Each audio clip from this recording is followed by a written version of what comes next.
you had a talent for like math and science and building things and making things. Because if you keep showing up, even if you're not doing much, but you're showing that I'm showing up the next day, even if I probably didn't do well, and I keep showing up and I keep showing up, you're showing that you want to be there. You're showing that you want to contribute, and that gets you there in a long way. Manufacturing is kind of a hidden gem when it comes to high school students. Not a whole lot of them know about it. So what gives you the confidence to go down this pathway as the right career for you?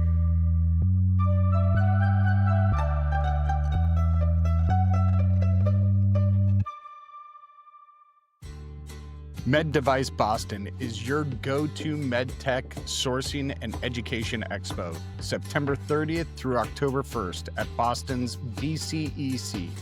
Engineered to advance a next generation of medical device innovation, this event unites 200 plus suppliers, 1,500 plus attending professionals, and OEM decision makers in the number 3 med tech hub in the US. Explore everything from 3D printing and AI to materials, regulatory tech, and contract manufacturing, all under one roof. Visit meddeviceboston.com to register and plan your visit. Links in the show notes. Hello, Natalie Macias. Welcome to the Manufacturing Culture Podcast. How are you doing today? I am doing really good. Just ended a great day of school and just ready for the weekend. Awesome. Do you have any big plans for the weekend? Really just diving down. I just started a new project, so starting to plan some schematics on what we're doing right now. See, you're in high school and you're already smarter than I am. So really excited for the future of manufacturing, but we'll get to there. Natalie, I have a couple of icebreakers that I ask all of my guests. The first one gives us a really good window into who you are as a human being. The first question is, if your life were a movie, what genre would it be? Who would play you, and what would the opening scene be? Ooh, I think that's really difficult.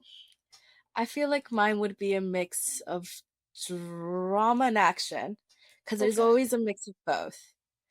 I can't say I could put a specific actor I would put as me, but I would say someone very, very humble. I would put as Okay. my character. Someone very humble and someone very, very open to how they see the world. I would say very cinematic. Awesome. And what would the opening scene be in this drama action, down to earth cinematic story?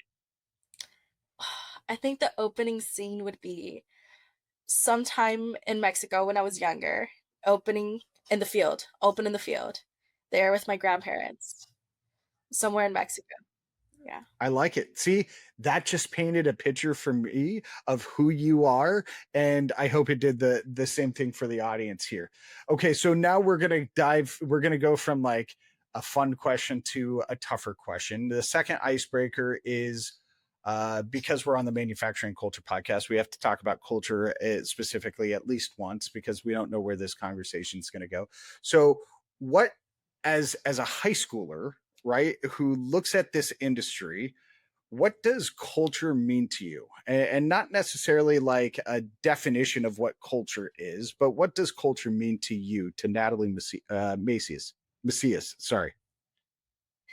That's fine. I think culture is just a way we integrate ourselves with one another, like what we feel like we understand and represent ourselves together as a unit or as we are, and how we tend to bring more people to us. So what's the kind of culture we want to instill in our classroom or when we're working with other people? Like, how do we want to represent ourselves and how do we want to show who we are as a culture is? Because we kind of create that.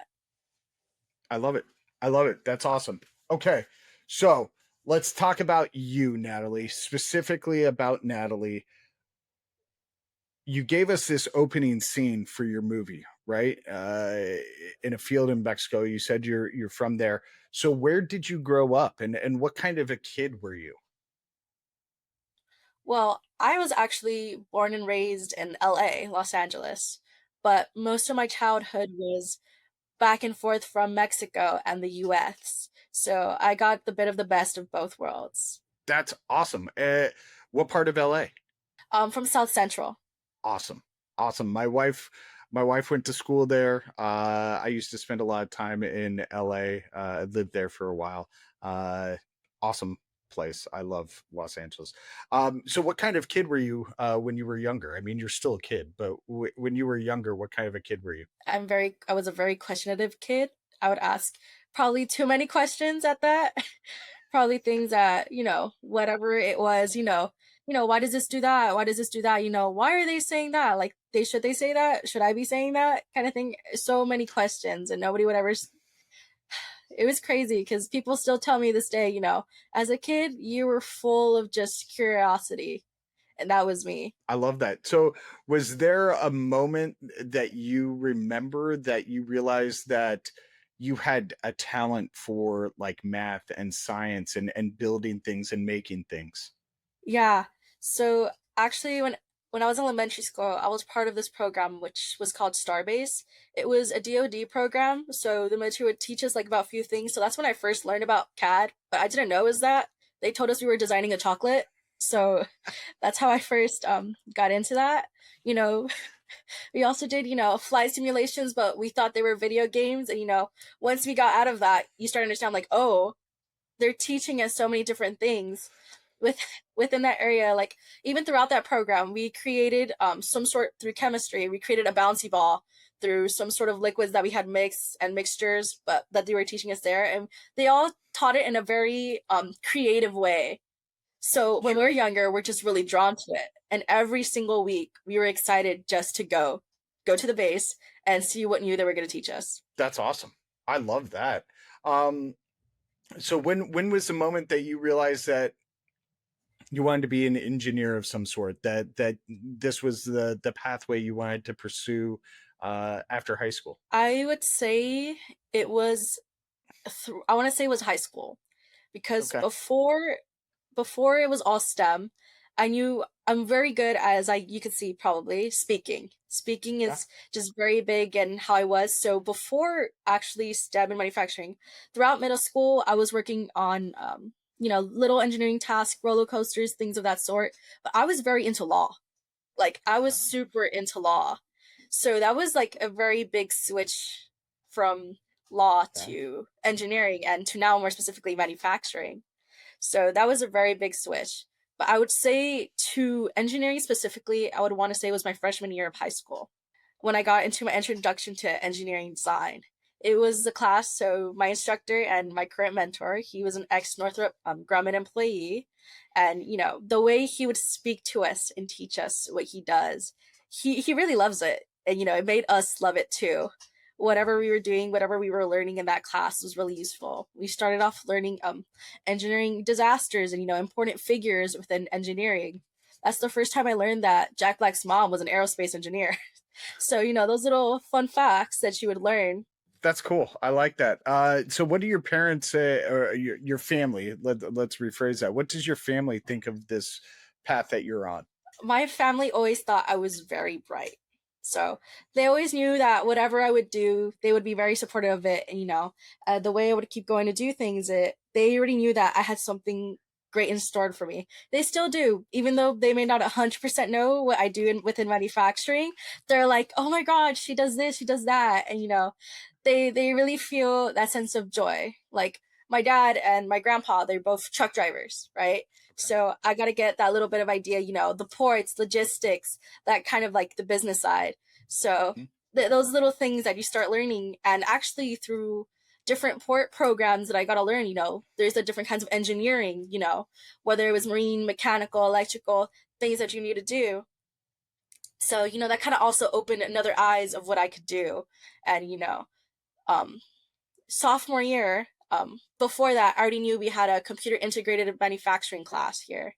Okay. So within that class, I got to get hands-on experience. And before that, I was already looking forward to this class. I'm like, there are some big Haas machines within that machine shop, and I want to get my hands on them. So before, I was just working on robots through our FIRST Robotics team. So that was my first real taste of actually getting some hands-on engineering. And I loved it. Right now, I'm not currently doing it, but it's because I have another project at hand, which is our senior engineering capstone class. It's Oh, engineering cool. development and design, where we still don't know exactly what our project is. We actually just got released our flash challenge today. But basically, what our project is later on that we'll receive is we create a company and we're fighting for a contract. Like I said, my mentor and my teacher, he was an ex Northrop Grumman police, so he worked on a lot of DARPA projects, and his name is Mr. Carpenter. So instead of DARPA, it's CARPA. Got it. I like it. I like it. So it's 2 periods, and each period is their own company, and we're both trying to succeed within the project. And when either one of us would win the contract, depending how well we accomplish the mission.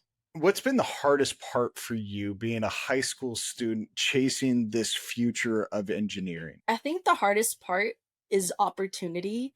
I feel like even when you're looking for different opportunities, it's mostly for people after college. It's people within college or people with already years of experience, even if it's just hands on. And, you sometimes, my thing is like you learn as you work. So getting that experience, hands on is when you start to really grasp the feel. Like once you do it, you'll gain momentum in what you're doing. And, you'll learn how to do it the right way. So I feel like looking for those opportunities to really get that hands on portion is really difficult. Luckily, my school does give us the opportunity. We're a project based school. So everything we do would be within a project. So that I feel like that's been really helpful getting us to, instead of just theory, putting it into practice. But Yeah, I would wish that in general there would be more opportunities outside of the classroom.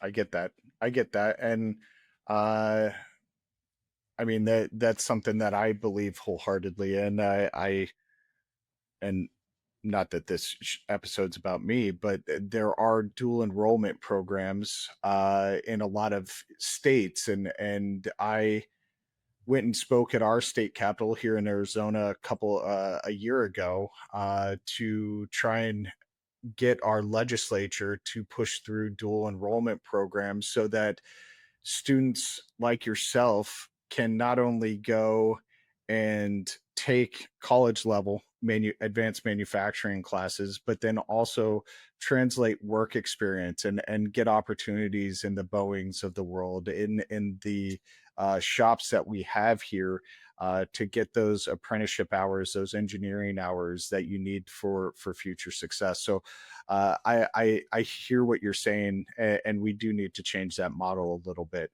Um, in a perfect world for you, what would that model look like for opportunities for somebody in high school?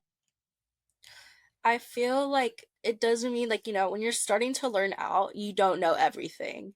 And I feel within that opportunity, it would be a perfect space to let that person grow and to even if they're just giving it a shot for the first time, to know if they're going to like it or not. But just being able to have that opportunity, they'll be able to have a say of whether or not it's something they want to do. And within a perfect world, we'll have those opportunities open to us. Doesn't matter how accomplished we are, how little we know, how more we know, just the chance to be able to tell like, hey, I want to do this and I'm learning as I'm going. Because when we start out, we're not perfect. I'm not perfect. Nobody's perfect. There's always room to grow. There's always, absolutely always room to grow. And within those sort of opportunities, it's just the perfect chance, though unfortunately many times it's just not available to many of us, or certain circumstances it's just not presented in the first place. Have you ever felt out of place or underestimated in this space? Always. I feel like it's something that's constantly always going Sure. through. It also depends the people you surround yourself with when you're working. So I feel like within the school, I don't have much of an issue, besides maybe whether it's some guy classmates that may feel a little differently because, we're trying to get Yeah. doing the same thing. But other than that, I feel like it's more on the outside space that, how much do you really know? And, are you that sort of person to actually know much? Like they underestimate how well rounded you may be as a student or as a person. Like, Mhm. hey, I would say I'm very, acceptable in the knowledge I know. I don't know a lot. I'm still learning. I'm here, trying to spread out what I do so I could learn, so I could figure out what exactly I want to do within manufacturing. So it's not that I know everything, and I don't think I'll ever get close to even knowing that much, but it's worth the shot to be well-rounded in knowledge, and I feel like if we start early on, if schools would be able to present us with that as well, it would Mm, be a little easier to integrate yourself once you get into it. Like, I have yeah. friends that are in college that they're looking for their first job, but the things that they're taught in college isn't what they're asking for within the job. Like, Uh, not saying that a college degree isn't worth equal experience or the other way around. It's just you need that experience, whether it's companies offering it or having that hands-on opportunity to present yourself and yeah. being able to, have that in the long run because, that's your time, that's your effort. And, you have to learn it in a way that it will stick and make it Yeah. all worth it. And I feel like that's what some programs may be missing, or we should integrate more into schools. You may be thinking, why do I need to attend Med Device Boston? Because you're going to do more than browse. You'll build your pipeline. You'll see, you'll touch, and you'll engage with innovative solutions from 200 plus suppliers while participating in hands-on workshops, expert-led education sessions, and curated matchmaking, all engineered to accelerate your projects. Whether you're solving design, regulatory, or production challenges, Med Device gives you key conversations, timely insights, and the tools to move forward. Med Device Boston. Advance your pipeline, advance your network, advance what's next. What do you think that adults in the workforce get wrong about young people like you who are chasing careers in engineering and manufacturing? I think one common theme is that we don't want to put in the effort, Mm, that we can't be able to do this because we won't put in the time and effort for it. And, maybe it is true for some people, but for us that really do want to, put ourselves in that sort of position, we will do what we need to get the stuff done. Like we're the kind of kids like, hey, if I don't like that, I'm gonna keep going until I get it finished and show them that I do it, kind of taking it on as a challenge. And I feel like it's probably one of the biggest misconceptions that we don't want to put in that effort. Like we want to get the easy route. And majority of the times it's not true. What we want is to have that opportunity. And if we're not even given the opportunity in the first place, you will never know. yeah, absolutely. And it's kind of ironic because I don't know if ironic is the right word, but um the view of Gen Z, of Gen Alpha, of millennials before that, of Gen Xers before that, every older generation always thinks that the younger generation is lazy and doesn't want to work and they want things handed to them. And so the baby boomers, the older Gen Xers that are in the world of work right now, that are saying those things about Gen Z, about Gen Alpha, about the younger people who are looking at this industry, they once had that said about them, right? And but I don't think people remember that when they get to a certain stage in life. They forget how they were labeled in the same way, right? And so I feel for you for going through that. I mean, I remember when my generation.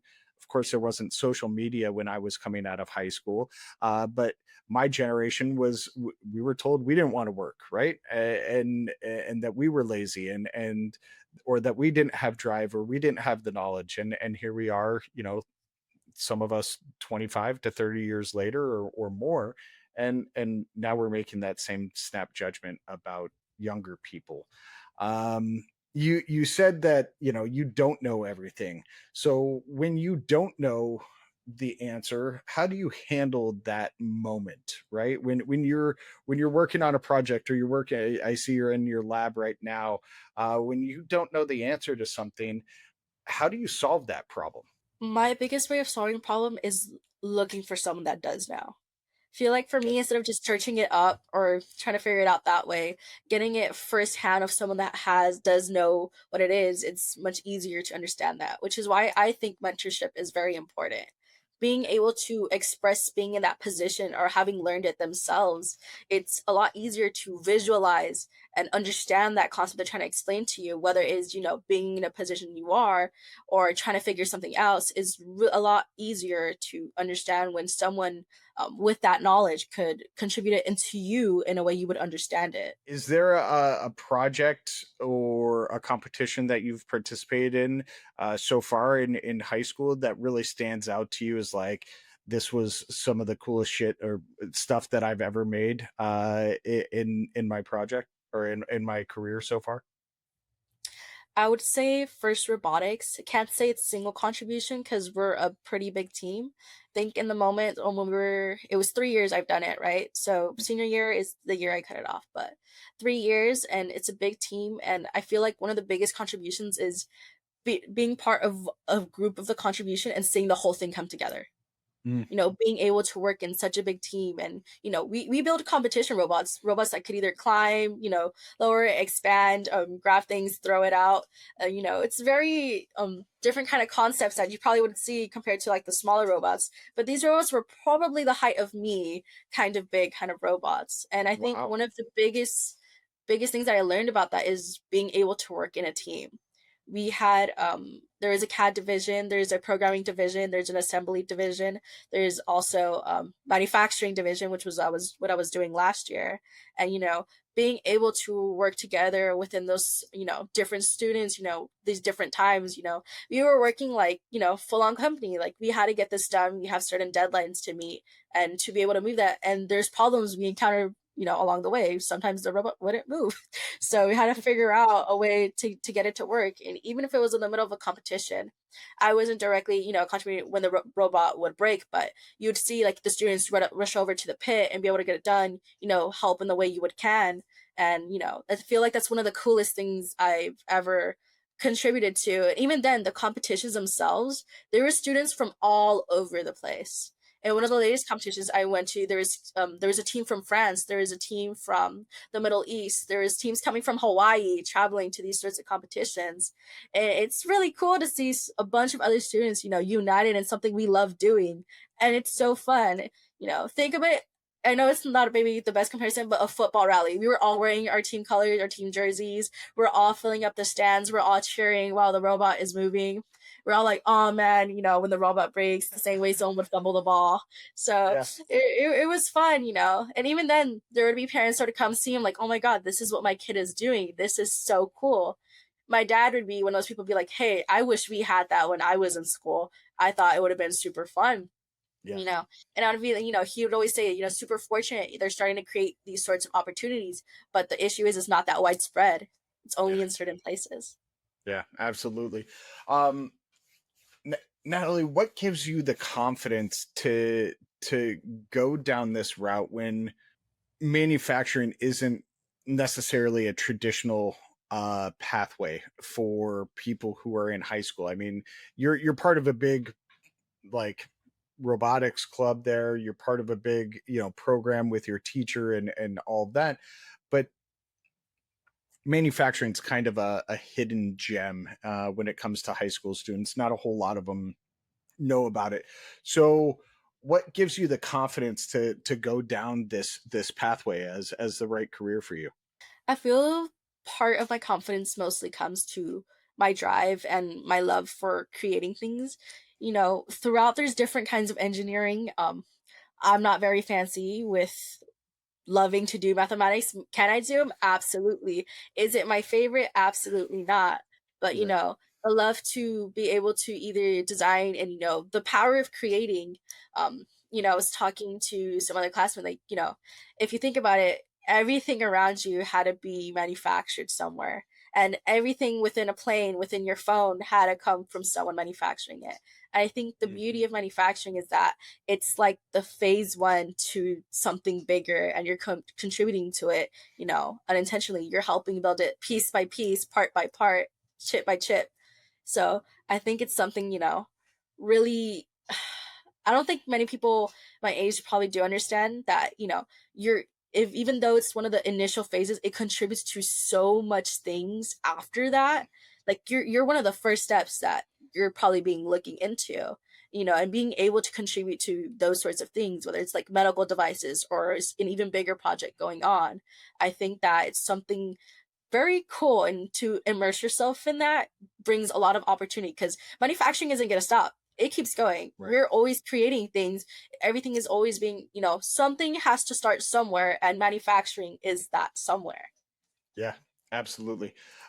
So Natalie, you have jumped on LinkedIn scene quite like heavily lately, and are putting out some really cool content on LinkedIn as a high school student. Um, and so, and that takes a lot of confidence in itself.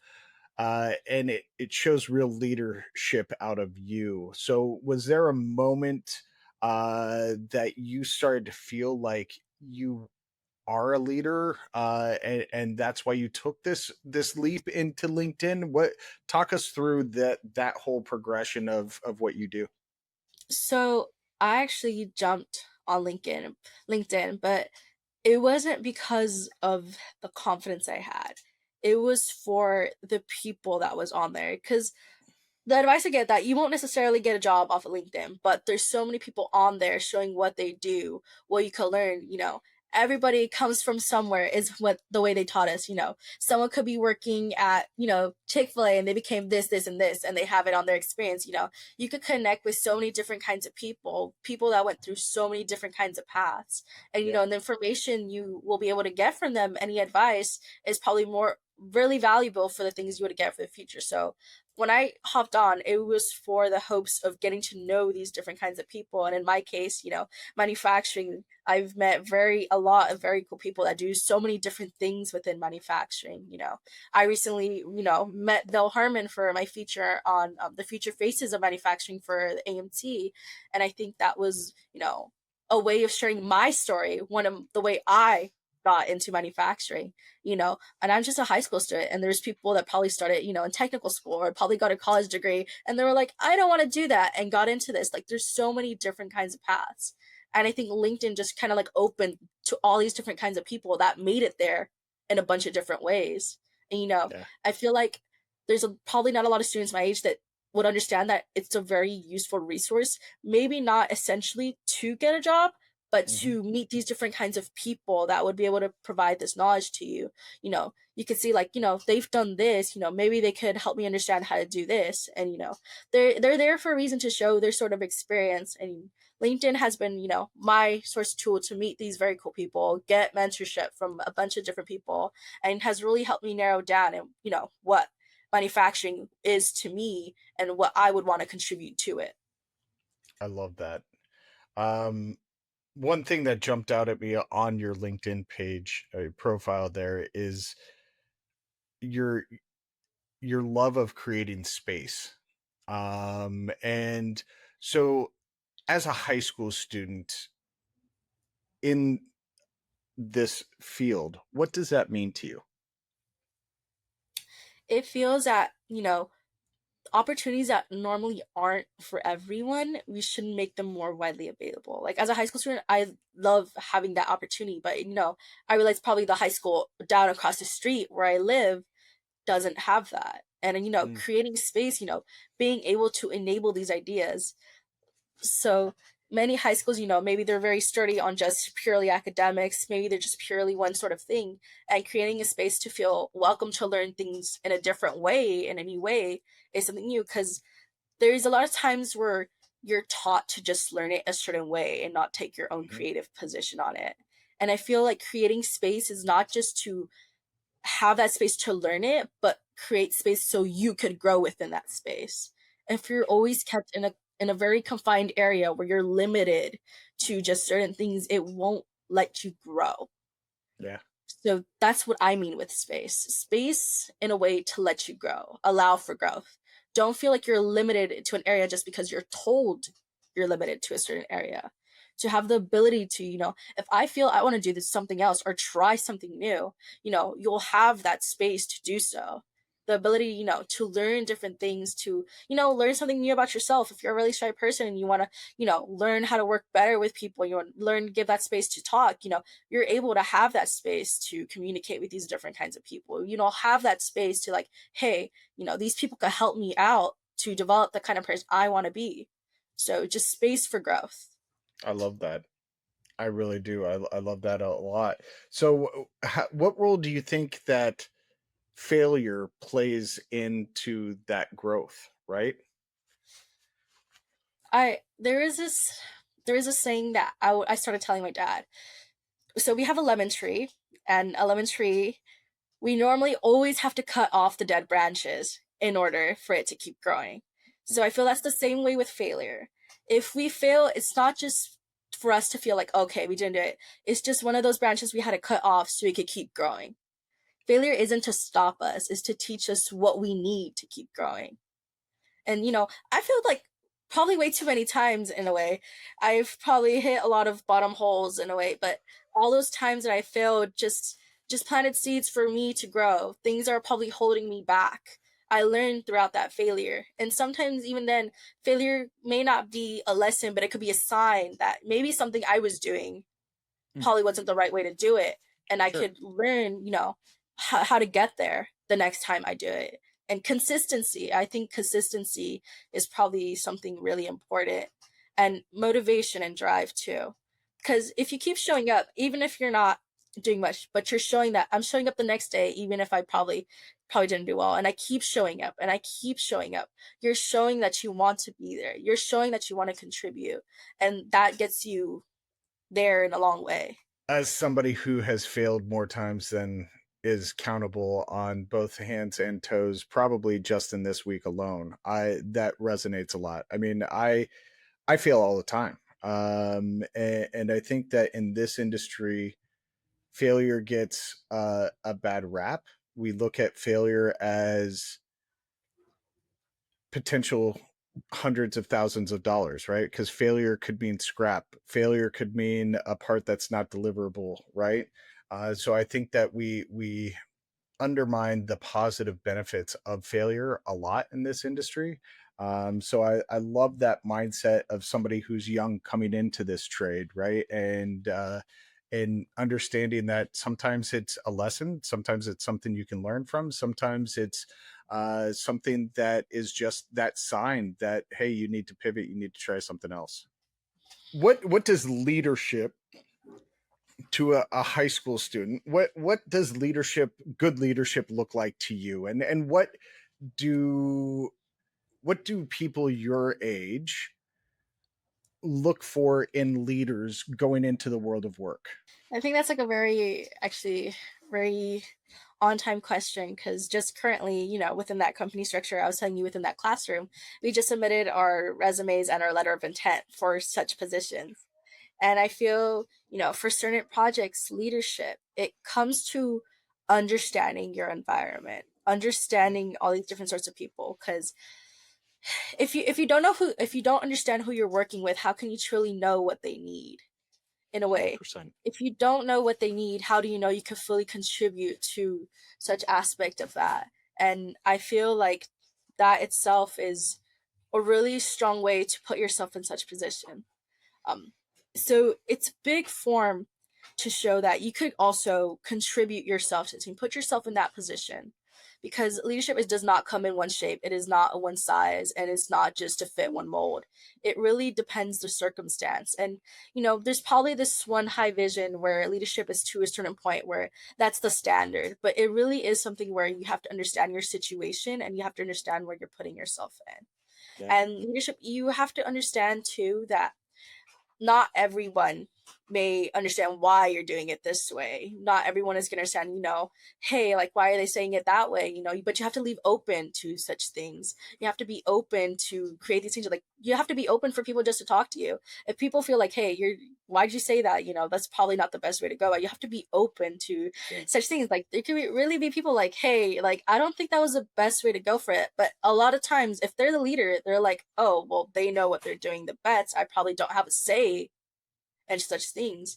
So you have to really be open-minded in a sense, but also firm in what you believe. Because me as myself, I don't feel like you could bend to everybody's needs. But if you could bend to the necessity of the group as a whole, that's much more meaningful than to be a people pleaser. You have to be firm where it stands, but flexible to where it works. Yeah, So absolutely. I feel like that's really one of the best, terms for a leader. Yeah. So when you are talking to your friends and people your age, your contemporaries, who aren't necessarily targeting a career in manufacturing, how do you explain what your passion is in this industry, and how do you talk to them about how manufacturing and engineering matters, right? Because that's one of the things that we've been talking about for 25 years that I've been in this industry, is how do we talk to young people, right? And so from you, how do you talk to your people your age about this industry? I feel like it really depends because our school has we have three pathways. So we have computer science, we have biotechnology, and we have engineering. And within engineering, we have, students who deviate, their different ways. So I would feel like the way Percy will say it, like the way I talk to my friends about manufacturing is, it's, we're the part where everything, like earlier I was saying, it's where everything really starts, and they're like, oh yeah, that really makes sense. And it's the same way for them, what coding is for them. I have a lot of friends that are into cybersecurity. So like, I do this because of the wellness of maybe the future creations. I do this for like the wellness of other people, and I feel like the biggest way to teach people what you want to do something, depending, no matter the field, is why you do it. Yeah. Why do you do it? And that why could align with so many other people. It's the same way, why do some people want to be doctors? Because, I want to help save lives. So why do you want to be in manufacturing? Because I want to help contribute to bigger ideas. Why do I want to be an engineer? Because I want to create something. I want to create something big. I want to create something meaningful. And the why is probably one of the biggest parts to any field, not just manufacturing. Simon Sinek should interview you. If you're not familiar with him, he I does am. start. Okay, yeah. So he should interview you because you're that next generation of why it starts with why. So where do you picture yourself in 10 years, in 5 years? I picture myself doing something I love.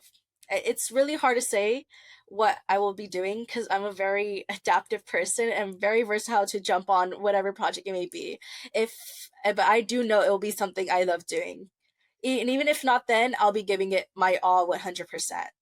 Because I'm there for a reason, and I know, like, if I don't want to be there, I will not be there. Yeah. So I know I'll be contributing, and I know I'll be within engineering for sure. Uh, The plan after high school for me is going to college. My hardest part, though, currently is looking for a college that, will have the opportunities to have that hands-on opportunity. There are a few, but, it's really to find out, where do I feel like I belong for the next 4 years? Which university will help me grow into the person I want to be. yeah, So glow. it's really grow, both. Yeah. So it's, looking for the next step. And afterwards, throughout those 4 years, I don't plan on stopping and getting into manufacturing though. I've been telling everybody, like, I will find a way to get myself in there, find a way to get that experience, I'll make it work one way or another to keep growing, honestly. What colleges and universities are you looking at? Well, I'm looking at universities like Stanford, Georgia Tech, a lot of the UC, so UC San Diego, because I want to go to school around that area.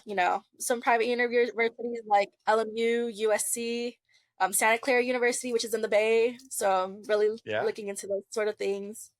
I'm looking to like Purdue, which is out of California. So those kinds of universities. So very cool. there's just so many out there that they offer so many different things. That's really hard to pinpoint. Where would I belong? But I'm also looking. The weather. California is really nice in the weather, so would love to stay near where I am. But honestly, also looking. Purdue, the weather in Purdue is way different than the weather in San Diego. I'll tell you that much. Absolutely. So it's like, other things to factor in. But, I was telling my classmates, like, those are more deciding factors, not applying factors. So I'm applying to schools that I think will interest me the most. And, it's within next year, within March, April, where I finally make that deciding factor come into play. Okay. What can my audience do to help you in that journey, in that decision making process? Would it help if they reached out to you on LinkedIn and said, hey, come to Purdue, and they start rallying around their school? Because I know a lot of people who went to Purdue. I know some people who went to USC. I know some people who went to Stanford, right? What can the audience do to help you in this collegiate selection journey? I think it would be like, what was their experience like there? You know, everybody experiences very differently as a student, but just hearing other people's perspectives of how it was like there, you know, probably more, of course, closer to engineering, manufacturing, so industrial engineering kind of Yeah. way. So more like, you know, what was their experience there? Because everyone does experience different things throughout college. And, you know, how you take on college is very different from one another. And, you know, if you're just going to be kind of like, you know, focusing purely on my studies or like, or am I trying to get out there? Am I trying to do some research? Sort of thing. So I think experience would really help me. Like, plus also people that probably already in their careers, you know, what universities did you go to, and what about that university enabled you to be in the career you are now? Because that really is a really big factor. Because I'm going to university to help me for my career in future and to further my education. Yeah. So you know, looking for universities that will help me enable that is, you know, my best way of going towards, you know, deciding those sorts of things. All right, folks, if you're listening, and I know you are, reach out to Natalie on LinkedIn and share your collegiate story. That'd be fun. So, Natalie, what excites you most about the technology that is in the future of manufacturing? No, I just think it's really cool. I already know what we have right now within manufacturing. And like day by day, I feel like just something new keeps coming out within manufacturing or within the automation process. And I'm like, you know, by the time I actually get there, I have no idea what will be there because everything is really progressing super fast. But I also think that's really cool of the industry because there's so many new things you would get to expose yourself to learn. And you know, it's really nice to think about how fast, you know, we're growing because you'll be also in a way contributing to that growth, and you'll be learning along the way of creation, like, you know, as things are also, you know, developing and moving, you'll be developing yourself and what you know and what you understand. Absolutely. 100%. I love that. You've talked about wanting to make an impact. What impact, uh, what's the kind of impact that you want to make in the industry and in people's lives? So within the industry, I just want to make it feel more welcoming. So one thing I talk between, you know, something between our classmates, you know, students within my school is that the industry seems pretty intimidating, especially within engineering. A lot of us are studying for engineering and it's really intimidating. Even the people within there, they don't seem very, some of them maybe, but a lot of them seem very not so happy with what they do. They seem very, you know, they don't they don't feel very welcoming. Yeah. Certain people, you know, have those attributes for it, but the industry really seems very closed off, very not open to new things.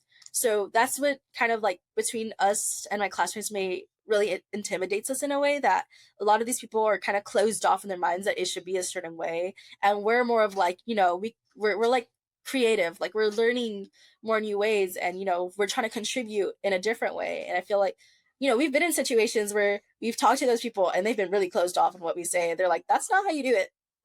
This is how we do it. And that's probably not how you should do it.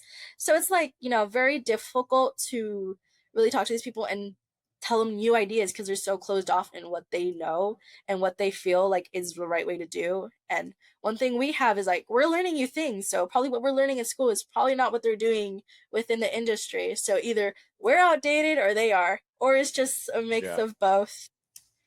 Natalie, as we wrap up here, what haven't I asked you that you want to share with the audience? Ooh, that's a good one. I would want to say that whoever you are, whoever you're listening, be open to what the future of the industry is, whether it's the new people coming in, the new technologies that are arriving, to be open because even us, we're very open minded to whatever mentorship it is. We're open minded to the new technologies. And, you know, having the people that we're coming into to work with, having that open mind, will know we'll be able to contribute, even if we're probably not right. Maybe if it's something that we say isn't new, that but we know people are listening to us. We know we're being heard, not just being spoken to.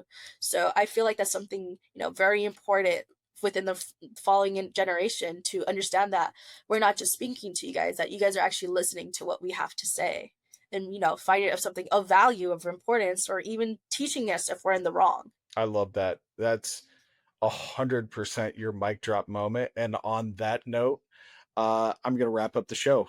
Natalie, it was amazing having you on today. This was a really cool conversation. I am very grateful that this industry's future is so bright with people like you coming into it. You're going to make a difference. And if there's ever anything that I can do, any of my audience can do to help you, please do not hesitate to reach out. Whether that's finding a job, having the opportunity, um, deciding on school, uh, we're here for you. I know that there are some people who are less welcoming than others, but if they're listening to my show, they're probably a really good human being. Actually, not probably, they are really good human beings. So, um, anything that we can do, this community can do for you, please let us know. Okay. Absolutely. And I really appreciate, that being open. It was a really wonderful conversation we had, very meaningful. Love diving deep into these different kinds of things. Something you probably won't typically hear on the day-to-day basis, but it's really nice to be out there. Yeah, I love it. Thank you so much, Natalie. You may be thinking, why do I need to attend Med Device Boston? Because you're going to do more than browse. You'll build your pipeline. You'll see, you'll touch, and you'll engage with innovative solutions from 200 plus suppliers while participating in hands-on workshops, expert-led education sessions, and curated matchmaking, all engineered to accelerate your projects. Whether you're solving design, regulatory, or production challenges, Med Device gives you key conversations, timely insights, and the tools to move forward. Med Device Boston. Advance your pipeline, advance your network, advance what's next.